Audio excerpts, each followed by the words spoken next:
Good morning. My name is Matt Fury, and I'm one of the sports medicine fellows at the Hospital for Special Surgery. Today's talk is on the modern treatment of UCL injuries in baseball players.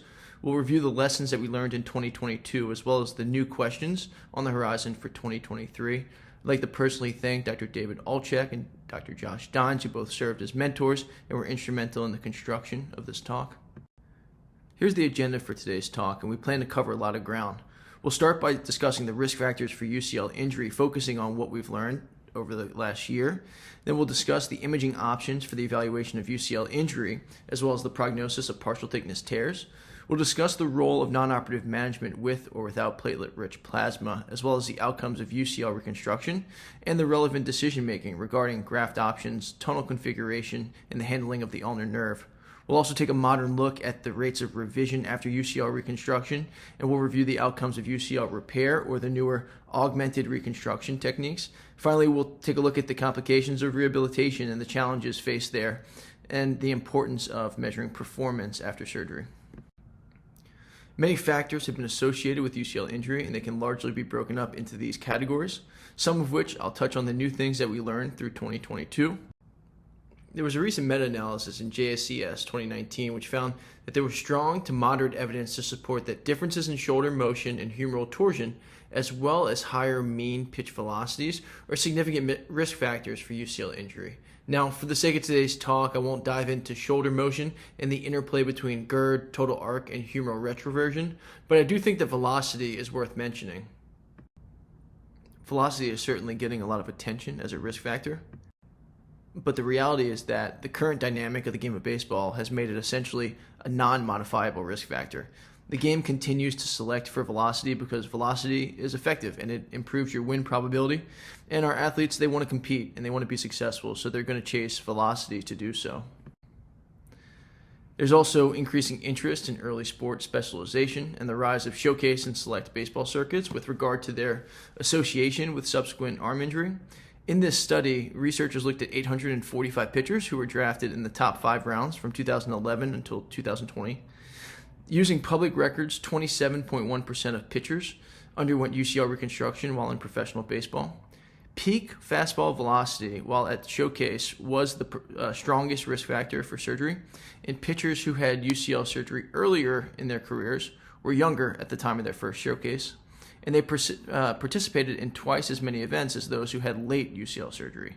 However, similar to velocity, the reality is that showcase baseball isn't going anywhere. The number of showcases doubled during the course of this study, and the mean age of patients decreased, so the pressures of increased velocity are being pushed down onto younger and younger athletes. And it may not be as simple as velocity, but instead how pitchers are generating those forces.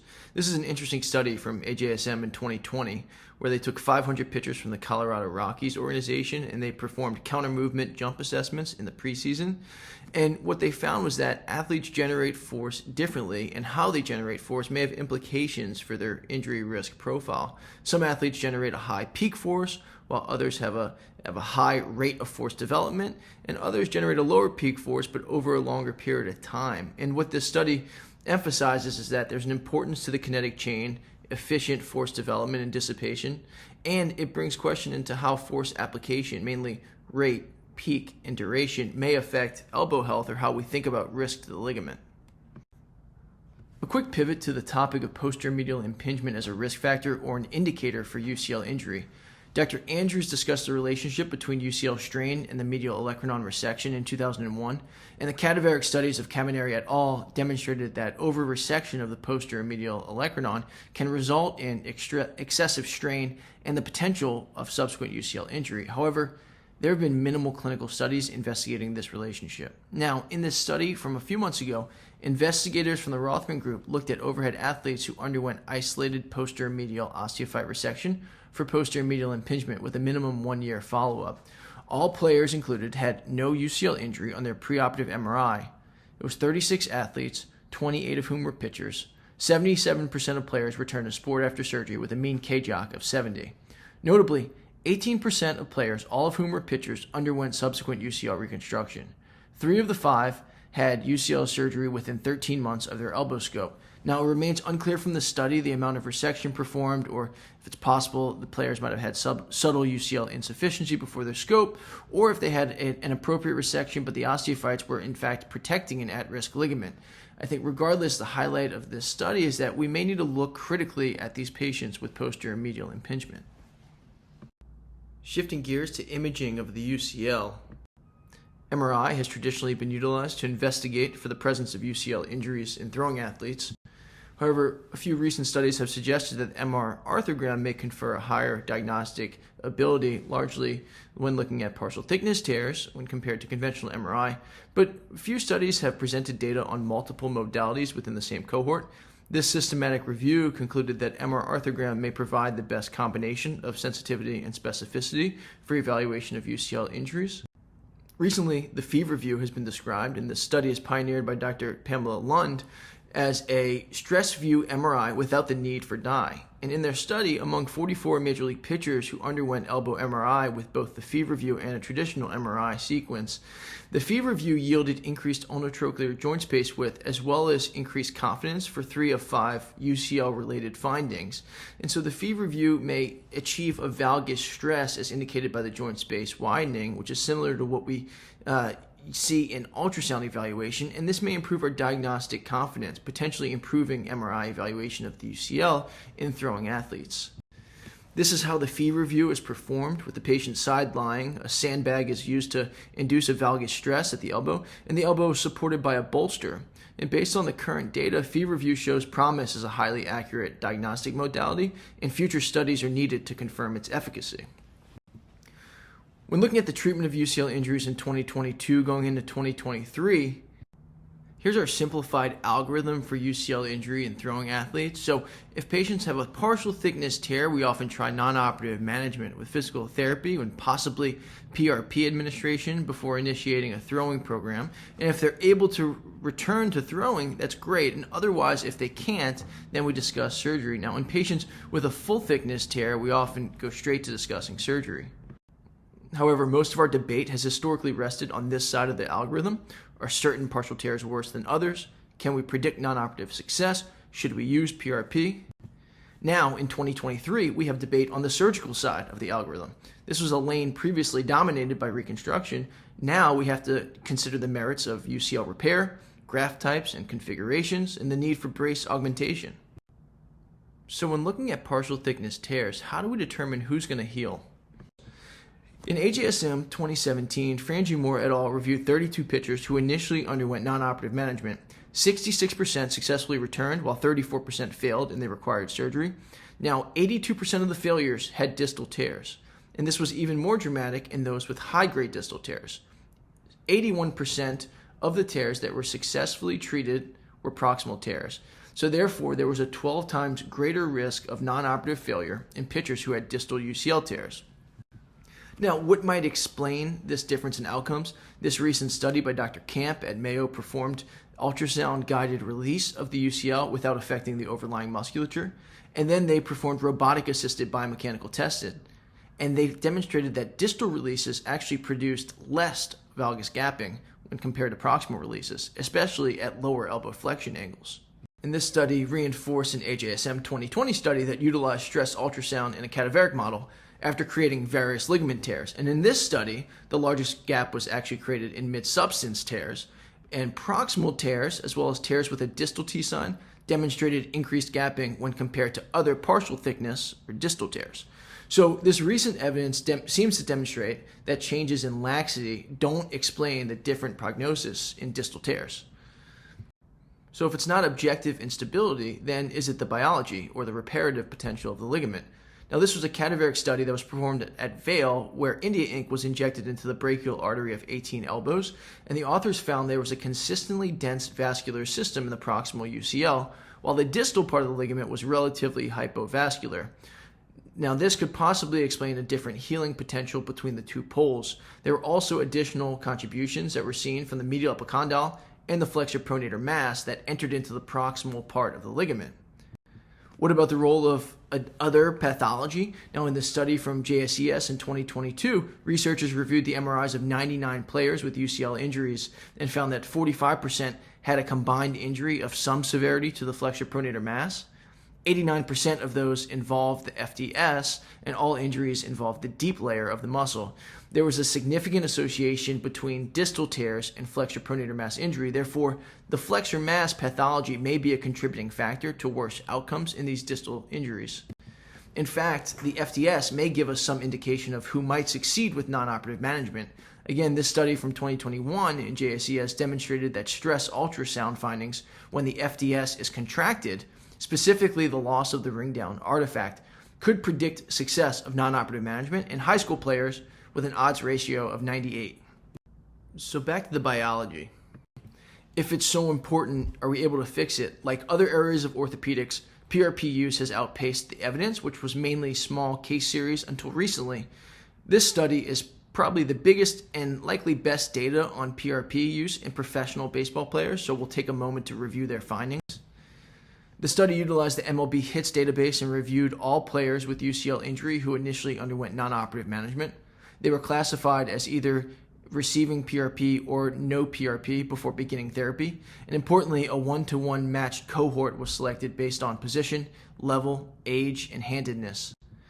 The authors began by surveying the MLB Team Physician Society, and Dr. Potter reviewed all available imaging, and a Kaplan-Meier survival analysis was performed at 1, 2, and 3 years. When looking at the team physician responses, this had the same heterogeneity that is often seen in many biologic studies currently. 48% of physicians use leukocyte-poor PRP, 40% use leukocyte-rich PRP, 12% said they didn't use PRP at all. But the most common method of PRP use was a single injection of 2 milliliters under ultrasound guidance and allowing the athlete to return to throwing at around the 3-week mark after injection. Now, what about the results of this study? 977 UCL injuries occurred during the study period. 56% underwent initial non-operative management. Now, 24% of the players received PRP prior to initiating therapy, while 76% did not. Now, importantly, the players in the PRP cohort were older and they were more likely to be at the MLB level. The results in the overall cohort were sobering. 54% of players were able to return to play without surgery, and the survivorship was 50%, players eventually needing surgery at 1 year, and the survivorship decreased to 43% by 3 years. The PRP group had a lower return to play rate, but this was confounded by the fact that they were older, and due to this discrepancy in the demographic factors, the matched cohort in the study was important.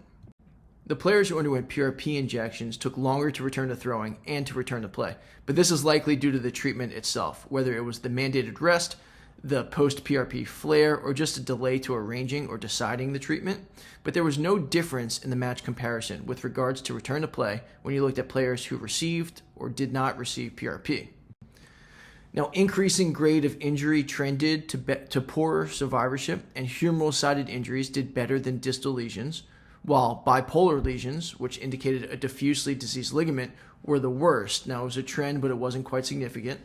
In the multivariate analysis, when looking at tear grade, location, age, level, and PRP use, only age was a predictor for failing to return to play, while MLB status predicted surgery or re-injury. Now, the limitations of this study revolve around the PRP unknowns, the heterogeneity in the type, concentration, method, the number of injections. There's certainly more to be studied at a higher level of evidence, but the current state does not really indicate that PRP is beneficial in non-operative management. And there's some thought that PRP could potentially even be detrimental to healing in an acutely injured ligament. In this basic science model, Dr. Leprade, they created an acute mid-substance MCL tear of the knee in a rabbit model and injected autologous PRP at the injury site with 3 different platelet concentrations. They also had a sham surgery group and a saline injected control group. Now, there was no improvement in ligament collagen scores or vascularity, but in fact, the highest platelet concentration group had lower maximum load to failure and lower stiffness. So, as in many areas of the biologic discussion, we need more research on the role of PRP in ligament injury.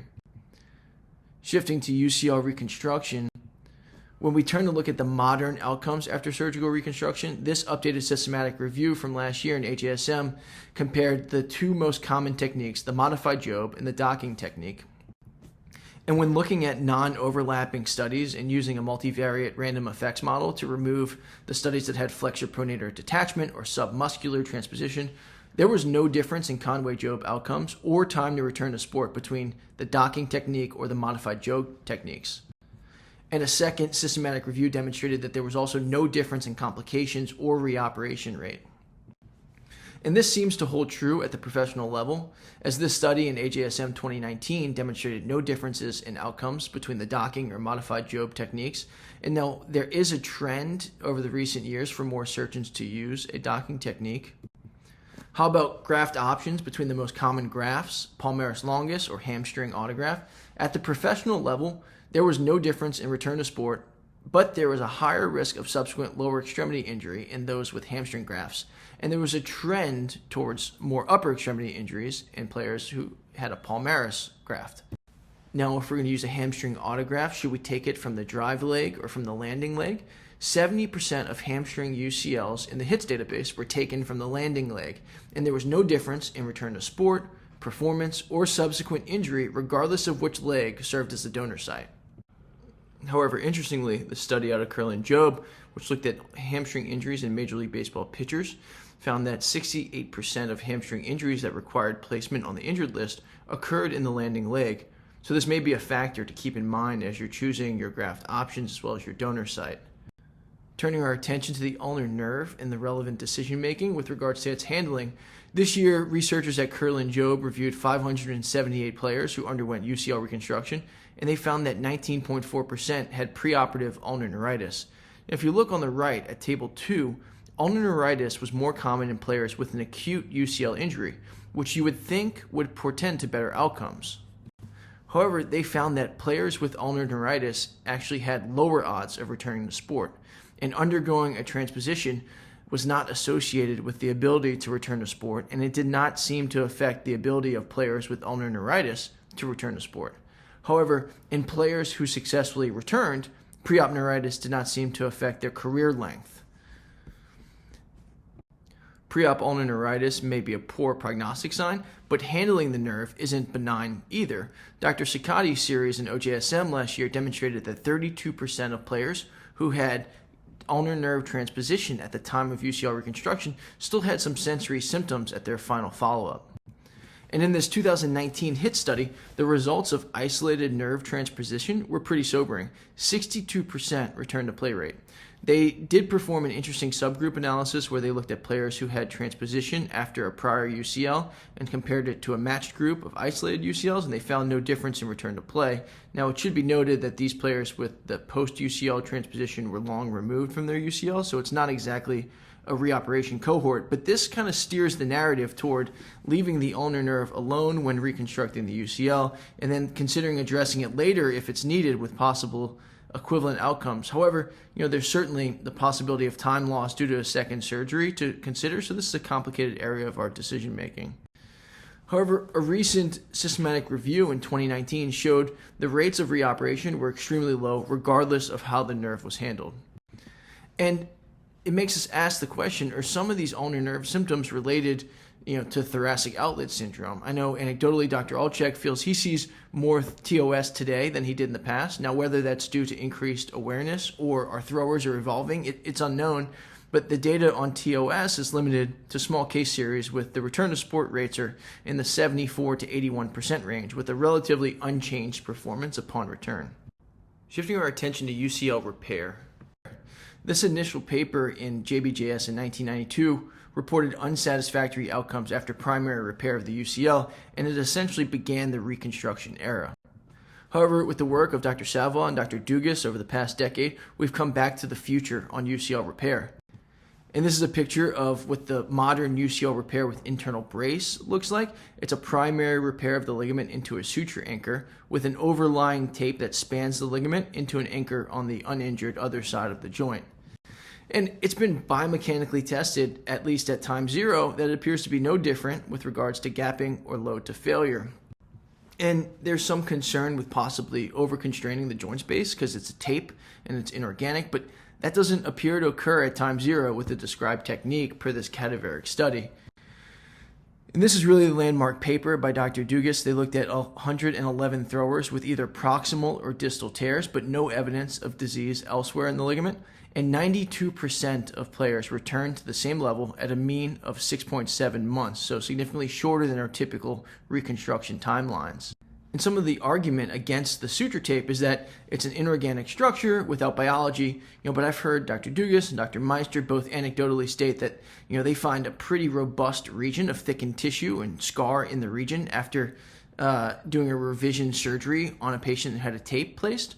And if you look at this study out of Dr. Mazaka's lab, which looked at suture augmentation with thrombin, bone marrow aspirate, PRP, and they found that augmentation with those factors actually increased ligamentocite and osteoblast adhesion and proliferation. So you would think that our bone tunnels in surgical dissection would produce an environment similar to this lab study, and maybe encouraging a robust response to the suture tape, encouraging a construct that's biomechanically advantageous.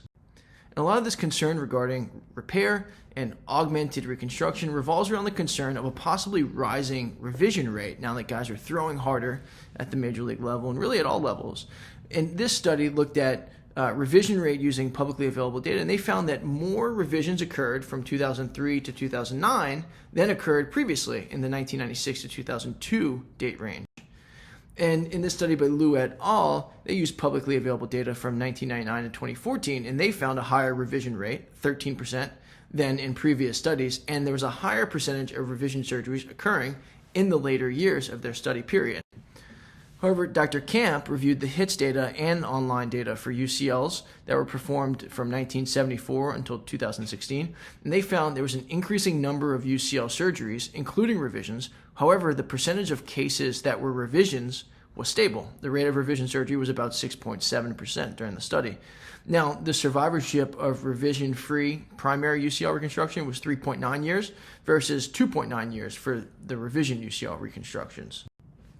Now, when Dr. Camp and authors looked at the HITS database from 2010 to 2016, so a more recent view, there was a trend that was seen towards increasing number of revision UCL surgeries, but this was not actually statistically significant, and it appears heavily influenced by the 2010 and 2011 data, if you look at this chart.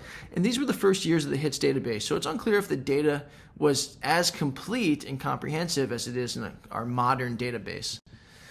So we've reached this point now where surgeons are augmenting their reconstructions with a suture tape or an additional brace and anchor construct, but the clinical evidence really isn't quite there yet. And augmentations have ranged in their biomechanical descriptions from simply passing tape through the standard tunnels, running it alongside the graft, to techniques that use anchors in new ulnar locations and maybe an anchor in the humeral tunnel.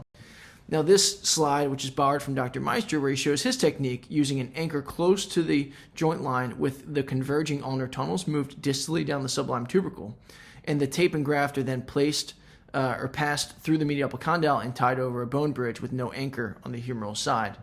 And when looking at the biomechanics of all these various repair or augmented reconstruction techniques, they all generally show favorable biomechanical results with regards to gapping, load to failure, or cyclic loading.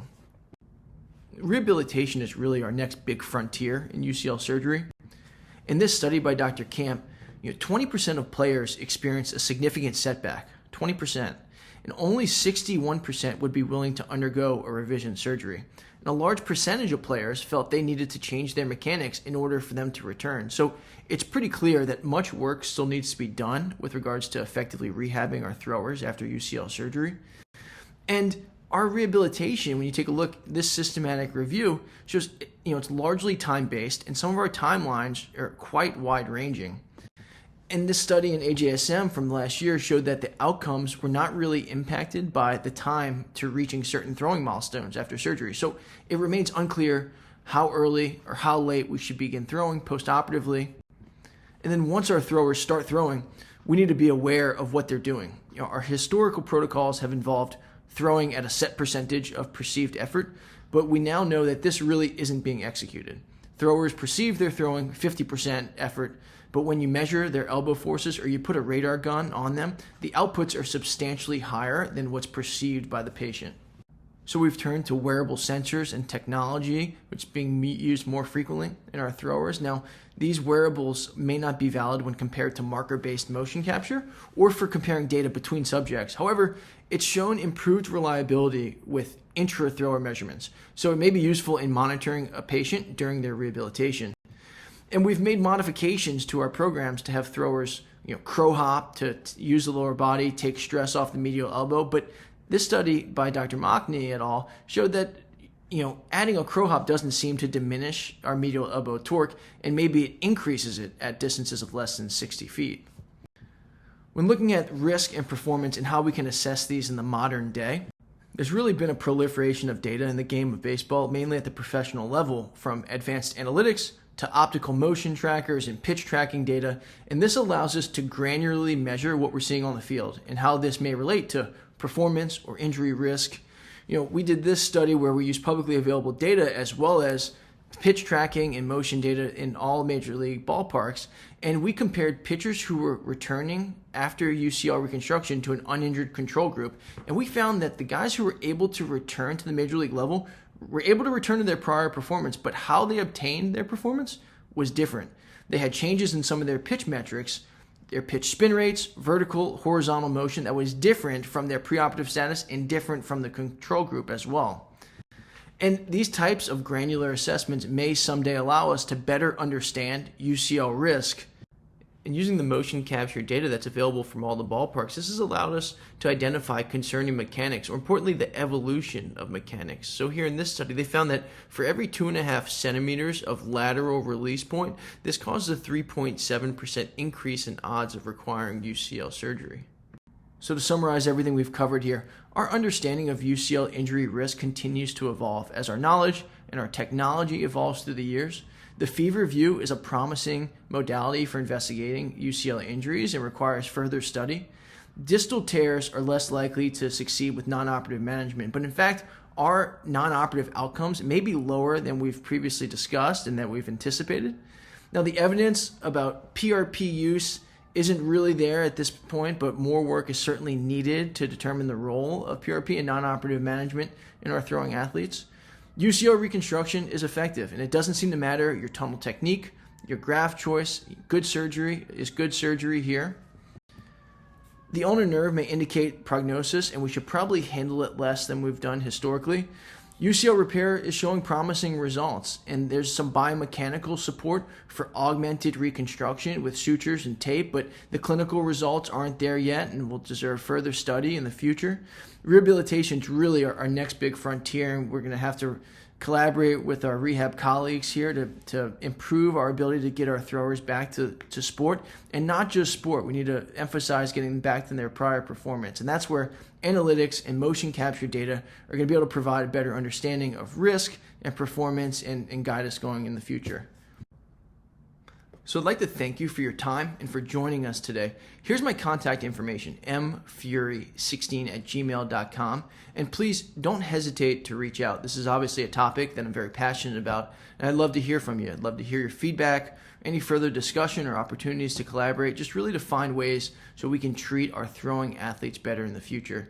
And again, I'd really like to thank Dr. David Alchek and Dr. Josh Dines for their mentorship and their support, and they were really instrumental in the construction of this talk.